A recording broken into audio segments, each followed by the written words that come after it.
Hey, everybody, welcome back to another episode of Samp Chance Wrestling. I'm your host, Bobby Sampson, joined as always, my man with the master plan, Mr. Chance Michaels. Chance, how you doing, buddy, man? Happy Tuesday.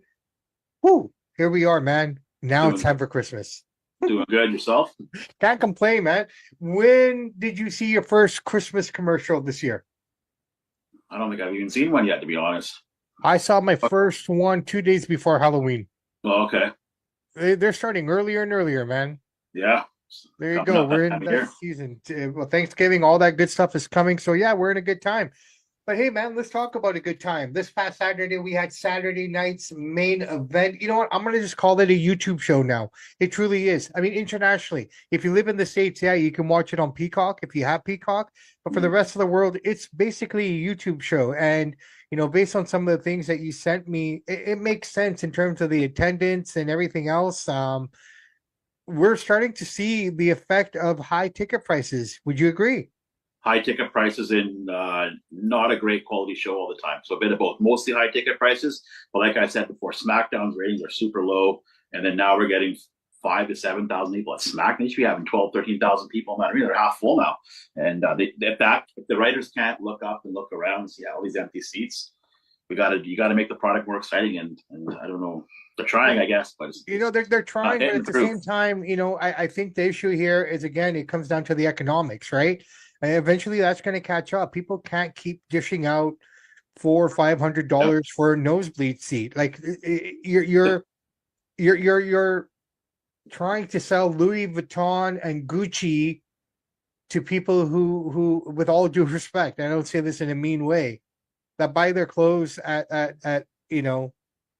outlet malls and Mm-hmm. discount stores and things like that. I'm trying to be as nice as possible Well, here. another thing is most SmackDowns, you'll see the poster and you'll see all these stars in the poster. You go to the show, the NBA does this too with their load management. You'll go to the show and they're not even there. So Well, it's a that's little the bit of thing. misleading stuff too. Yeah, but that misleading stuff only happens once you're at the show, right? I mean, it's Well, it pisses people people off. They don't coming in. come back. No, I get that, but I mean, even if they're selling that poster and they're still not selling out the show, Mm-hmm. that's the problem. The other issue is once they get there and realize that that guy's not going to be on the card, that's the second issue, right? So I just can't believe that Road Dogg still has a job as head of creative at SmackDown. Attendance is abysmal. The ratings are low. How is he still writing SmackDown? It's crazy to me.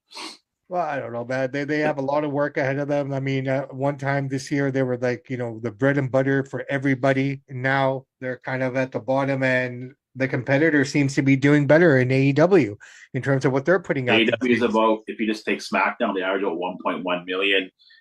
Sometimes lower than 1.1 million, never lower than a million yet. AEW is about 400,000 off. They're not that far off. Yeah, but the product is better right now. I have to say, honestly, AEW is putting out the better product overall, generally SmackDown, or are you speaking. talking about Raw just overall? I just think overall in wrestling, because I mean, last night on Raw, for example, we have been clamoring on this show and other shows that I've been on as well. We talk about how repetitive it is on Raw to see the same four guys, same five guys every week close out the show. Yeah. And last night was interesting because they didn't do a run in, but they all still ended up closing the show because they were all in the same match, Yeah. right? I mean, this is a clear indication of the talent not catching up to where they should be here. Now, I have a couple different philosophies here per theories on this. Okay, when you look at wrestlers back in the day, I mean, right now, if we think about it in wrestling, there has not been a champion under the age of 40 this year on the men's side. Well, Cody, he's 36, 37. No, he's over 40 now. No, he's 36. Okay, so Yeah. outside of Cody, Yeah. every other champion has been over 40, if not 40. Okay. Mm-hmm. And that's including Jey Uso as well. Yeah. And they're saying, okay, well, why aren't we bringing up new talent? Why aren't we doing this and that? I really had an epiphany over the weekend. A thought pattern kind of emerged in me where I start to think about it. Well, if you look at a lot of the guys, and I draw the line at Seth Rollins, okay? Mm-hmm. After Seth Rollins, 90% of that roster has never done an indie show, has never worked the streets, has never had to put up a poster. All these Mm-hmm. guys and girls are great athletes, but they come from different genres, different sports, right? Mm-hmm.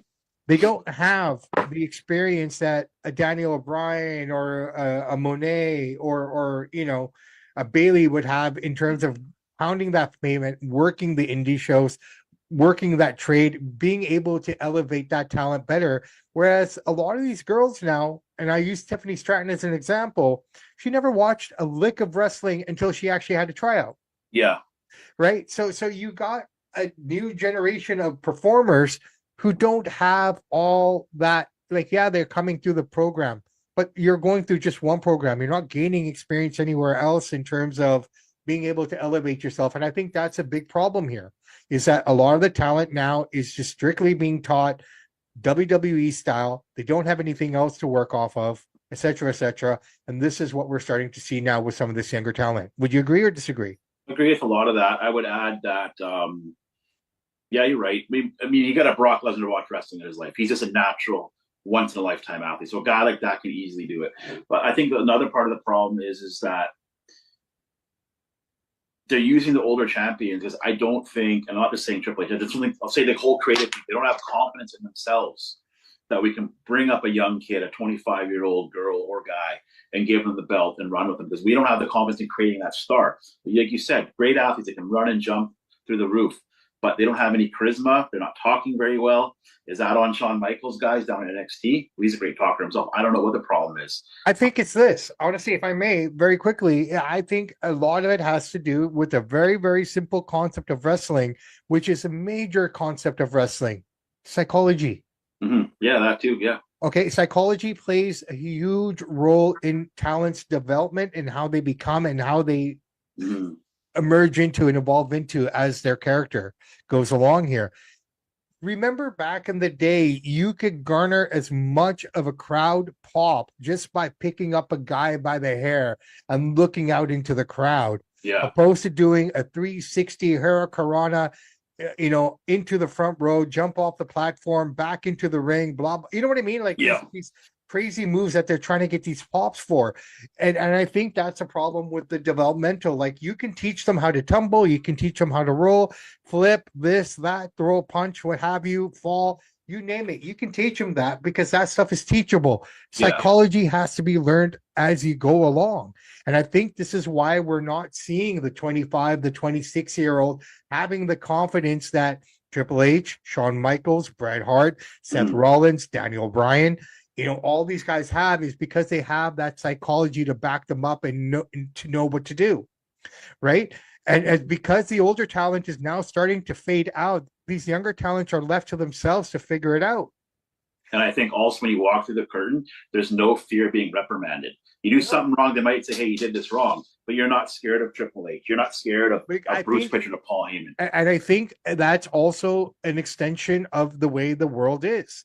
You look at how the world is today, and we're not a political program by any means, ladies and gentlemen, but the only way to explain this is through political terms. It's like I have nothing against the woke, everyone to their own, but everyone's just way too woke and way too sensitive, in my opinion, to a certain extent, where a guy like Vince McMahon, this is why he was losing talent. This is why people didn't want to work with him. This is why the environment was hard, because we live in a world where people give up so quickly and live in a world where people are so easily offended.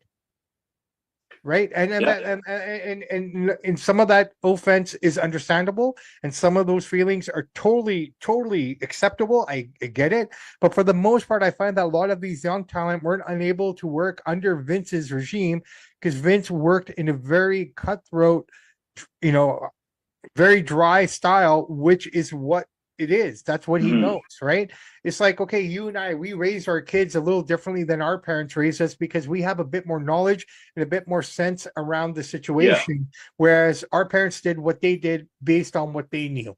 Yeah, absolutely. Right? Same with that. And I think that's what the problem was with Vince, is that these younger guys couldn't handle the criticism because all their life they were told they were good, they were great. Yeah, not used to being. We're living in a generation of young adults now that grew up in the participation world, where everybody got a medal, where everybody got a ribbon, where everybody got a trophy, even if you didn't score a single goal. Yeah. I don't know why I said this many times on the show, but I don't know. You got to bring real life storylines as much as possible into the show. So WWE has the most drama right there. All they need to do is get Shane McMahon to come out there, call out Triple H. You don't even have to have a No, match. I get that, but it's That easier would said make than people tune done. in. So Shane shows up on Raw last night. Let's just say, Yeah. Hunter, you hijacked my family and try to steal the company. I'm coming for you. The cameras go off. Then you have to tune into Raw next week to watch it. Yeah, no, I We don't get it. have that anymore. We don't have that. Mickey, I gotta watch Raw. We used to have that. I don't know what's missing. Well, I mean, I agree with that storyline completely, and I would completely tune into it. The only problem is it's probably harder to get Shane there than we know. We don't know what's going on Yeah, and I'm backstage. using that as an example. Some sort of real life. No, Like I no, like I the know what idea you're of saying. Punk and Logan Paul going at it because here you got a guy like Logan Paul who is self-made. He Yeah, created an energy drink. He's a YouTube star. He yeah. had boxing matches, and now he's in WWE. And you got a guy like Punk, who's the punk rocker, the old, grumpy, miserable guy, a little bit of a belly, complete opposite of Logan Paul, dresses rough. They go together. You're going to have money there. The way they can And you talk. know So what? And they probably a little will. more I some probably realism to it, right? you know, hey, I have no problem with that. And I think that was the shining light of the show last That night. was well done. And honestly, me saying this is saying something, right? I was happy to see Logan Paul there. I Yeah, it was truly the was. breath of fresh air. You know, and I had to go back and watch that punch he threw at Punk because I mean that was one of the cleanest looking punches, working punches that I have seen in nice. a very long time. Punk and Paul got chemistry together, man. It's They right do. there. No, they're going to be fun. They're going to be fun together. And, you know, Logan's looking really good. And, you know, Logan's saying that he wants to come back full time. You know, on a personal level, you know, we have the beauty that we get to cover both brothers, right? Mm-hmm. And, you know, I've always stated that if I had to pick a side, I'd probably be a Jake Paul guy over a Logan Paul guy. But that's just personal opinion. But in terms of his professionalism and what he's doing in the ring and, you know, just having him back, I was happy. I was truly happy to see him there. And I hope we're starting to see that. And, you know, to be fair, we are starting to see some of this mid card getting an opportunity. We're starting to see the younger talent starting to get pushed a bit more. We're getting that now, right? It takes time. We're in a transitional phase, man. And if everyone's complaining about it all, that means it's being done the right way. Actually, it's funny that you thanks for bringing that up. I was reading some comments at X yesterday, and Triple H, there's a new landscape coming. He's announced it like 3 times, and before that, we're in the Paul Levesque era. So which era are we? Are we Paul Levesque? And your Paul Levesque era stinks. So now you're going to make a new landscape. He's on the show too much. And another thing he's taking a lot of heat for. I thought it was a cool design, the WrestleMania poster. Why does he need to be in the middle of that poster? That's his ego. Get him out of here. You never saw Vince McMahon on one WrestleMania poster except the one when he's in that match with Hogan. I got the poster here actually. But like so, Triple H, I think he's involving himself too much. He's too much of a fanboy. He needs to pull back and focus on writing and being creative. You don't need to be in the poster with Roman and Rock or Roman and Brock. To be honest, man, I'm going to be honest. I don't know how much longer Triple H will be around. I mean, and I'm not saying that they're going to get rid of him, but I really have a feeling he's going into the political lanes here at some point. I don't think so. I think so. He's spending more and more time. He's doing more and more stuff, and some of his outside projects. No, he's just doing that stuff to help out, like the program he's doing. And he knows Donald; they've known him for 20 years. He's not going to get involved in politics. Triple H loves wrestling, dude. He's a wrestling. No, nerd. I get that, but I can see if they were being objective and being reasonable, if these ratings keep going down, ticket sales get low. Yeah, gotta go because he's not cutting it, and so does Shawn Michaels. I get that, and you know, no one's bigger. Right? No one's bigger than the business. No one is bigger than the business. Saturday night's main event, 4 matches. I call it the YouTube card because that's basically what it was. So let's be honest here, man. I don't like watching wrestling on my phone if I don't have to, especially a live show. You know, and yeah, you can watch it. You know, here in Canada and in the rest of the world, just so people understand, we don't have Peacock, and we don't have any cable broadcasters in Canada that are carrying the show. Yeah, no, it was on NBC out here. It was on regular cable. I checked. I didn't see it. Yeah, you're going from the IPTV box from the regular standard cable. It was on. No, I checked it on the NBC affiliates. I didn't see it. Yeah, it was here. I saw it. Maybe I missed it. Did it come on at 8 o'clock or did it come on at 5? I can't remember. I was watching baseball, but it was on. So it probably came on at 8 o'clock on like a tape delay. I'm not sure because I checked live. It wasn't on live. I don't know what time it came on, to be honest, but it was on regular. Yeah. Okay. Well, regardless of that, it's a program that was hard to find. Okay, and if a wrestling guy like me couldn't find it, outside of YouTube, it is, So that's just saying something for the they just casual. they just need to be done with the show. It got 1.1 million viewers. There's no point of doing it. It's lost the magic. It's lost the feel. It's a regular, like you said, it's just a YouTube show. It's not a pay per view. Yeah, there's a couple good matches on it, but Well, there's let's no talk need to about do it. it. Let's talk about the matches. I mean, okay, right off the bat, I want to talk about my favorite match, which was the triple threat match. For me, that was the best match of the night. I enjoyed it. I don't know if it's because of Dom and the character work that he's putting in, Mm-hmm. but Rusev, Penta, all three of them worked beautifully together. Great match. And again, Dom doing things that are out of the norm. When have you seen a wrestler ringing the bell? Like I'm sure it's happened before, obviously, but ringing the bell to stop the match Yeah. in a triple threat. That's original. Mm-hmm. That's Yep. new. That's innovative. That's the word I was looking for. Yep. This guy is just doing innovative things that normal people think, well, I'm sure you've thought about it, and I'm sure I've thought about it too. Like, why don't the guys just ring the bell to stop the match? Or, because you can't get disqualified. It's a triple threat, right? Yeah. And then, just the way it plays out, Dom is probably the best thing right now, in my opinion. Definitely one of them. One of the top shining lights. But yeah, Dom wins. That was great. I had no problem with it. It's kind of good, and it kind of tunes into now what we saw on Monday Night Raw with him and Ray. Ray's back, so let's see what they do here with this. It's going to be interesting to see. I want to talk about Jade Cargill Tiffany Stratton match here really quickly as well. It looked like a complete annihilation by Jade, like via Brock Lesnar to John Cena style beatdown. Did you see that, or I is it did. just me? I did. Yeah, I'm glad Jade won. Yeah, I I didn't don't think expect she's that. ready though. Still, I still don't say that. But then again, that being said, But we're gonna find out real quick. She's gonna get a well, short. dude, It'll be a short leash for her. you.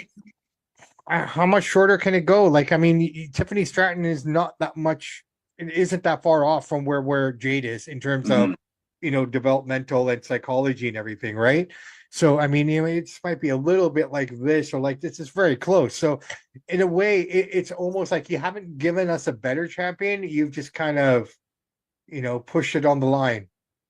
Yeah, I maybe something backstage that Tiffany rubbed somebody the wrong way, or maybe I'm not saying that's true. Or I don't know. Well, she's Maybe there's lost two in a row where she didn't lose a match all year. exactly. So she's done something to piss somebody off. Maybe they just feel Jade is the one to go with. Maybe they're just going with their gut instinct. I don't Well, know. I She won't have have a the belt for feeling long if she you doesn't put produce. you put it on Jade because Bianca's probably on her way back. Yeah. And that's a story that still hasn't been completed because they've never really talked about the whole Naomi Jade thing with Mm-hmm. her involved and how she played a role in it. Yeah. Now, I asked this question last night on another hit that I was doing, and I'll ask you as well.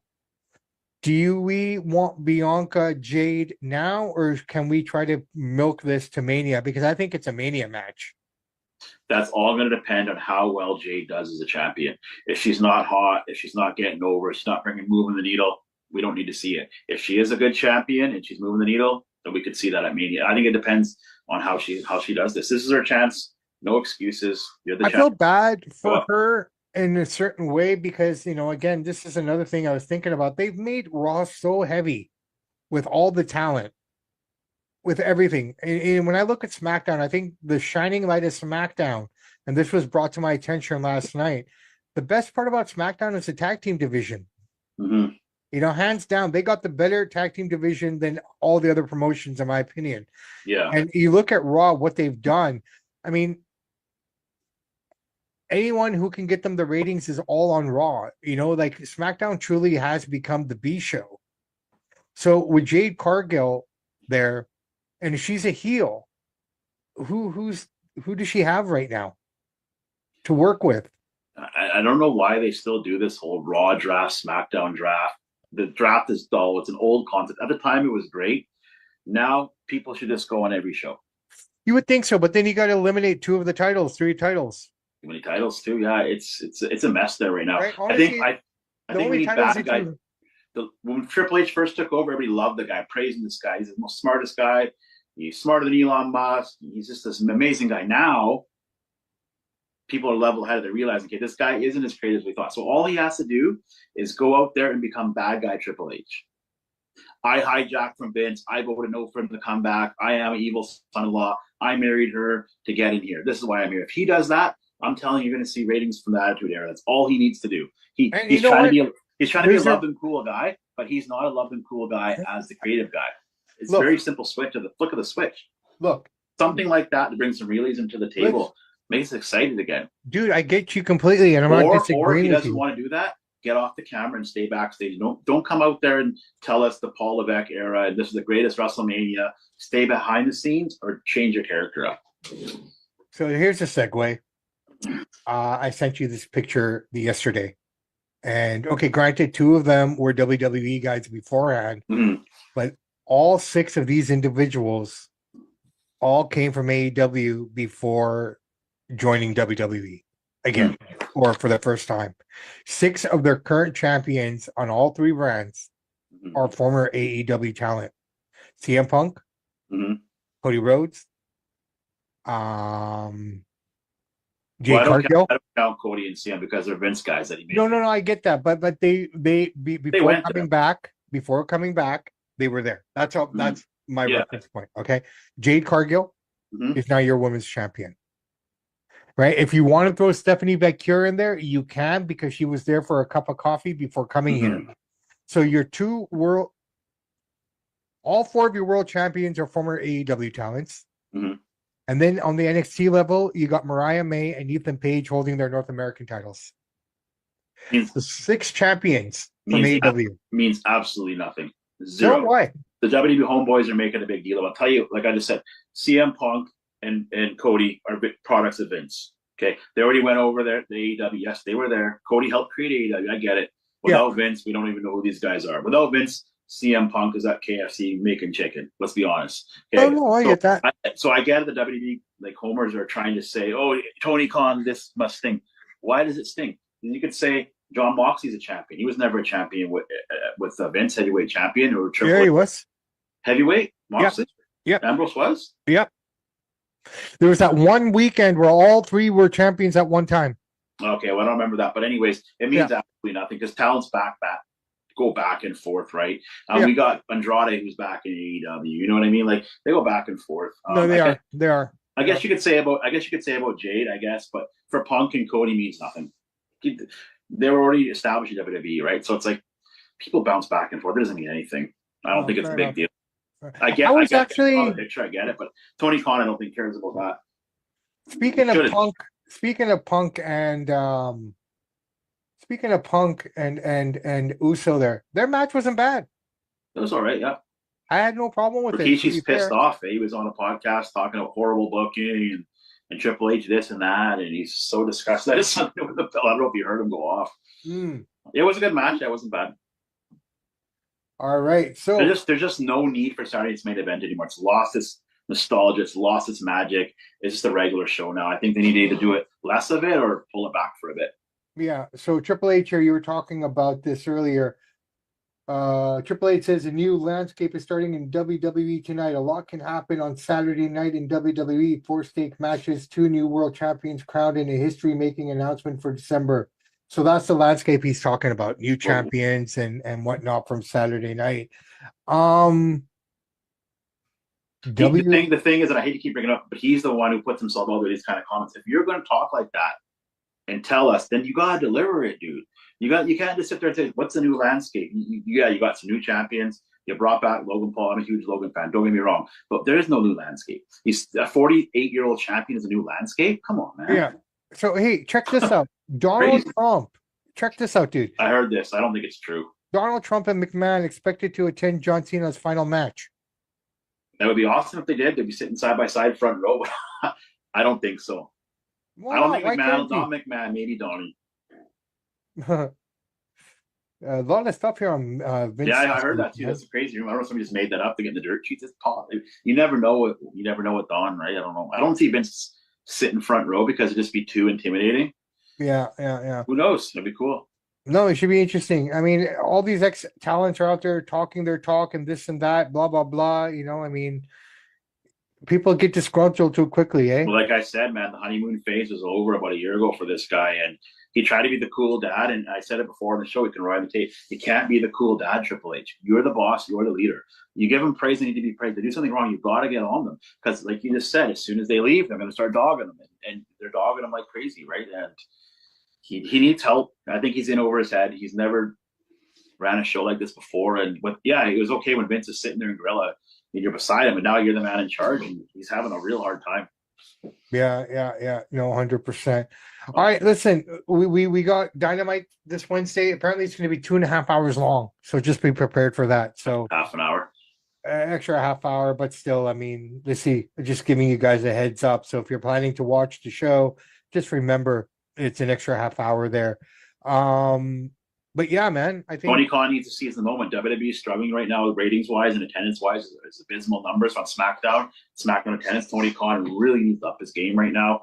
He'll never take over WWE and be #1, but he can gain some fans. He can get a couple hundred extra 100,000 people watching Dynamite if he just reaches down and makes the show that people want to tune in to see. You got to be wanting excited to see it. hey, I get that. And like I said, I mean, you know what? In a matter of months, we could be talking the other direction. This is the beauty of wrestling. I like to say wrestling, especially wrestling, not necessarily all combat sports, but in this case, wrestling is a roller coaster. It's ebbs and flows. 1 week they're doing great. The next week they're doing great. We're complaining about, you know what I mean? That's the beauty of what we get to do here. So right now, hey man, AW, you got the balls. Let's see what you can do with it, right? Let's just see what they can do with it. That's all we can ask for. All right, brother man, I tell you what, we've been going on here. I think this has been great. This is really good content that we have out here for everyone today. So Yeah. let's wrap it up here, man. Yeah. What do you think?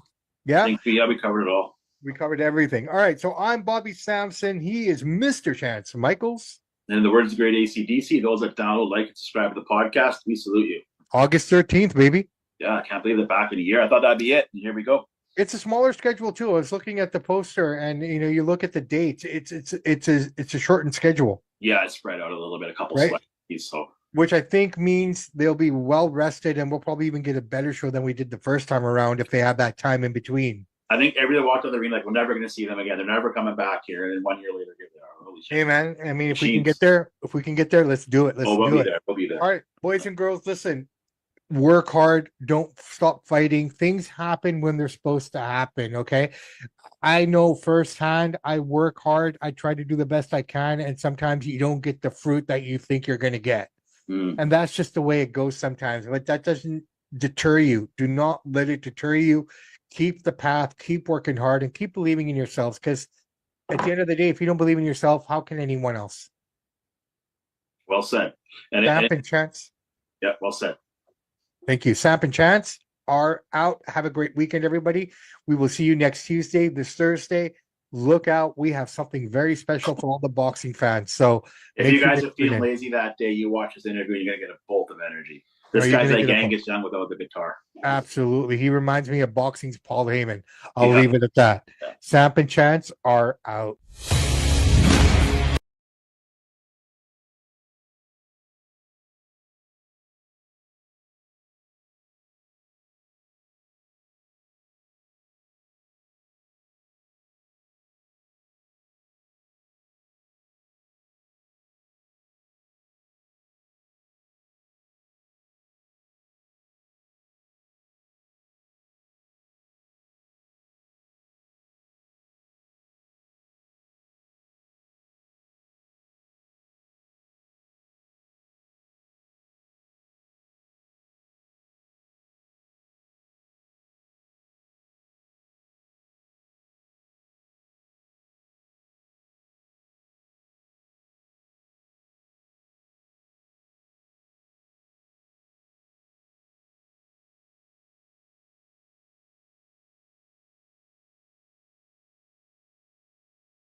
everybody. Welcome back to another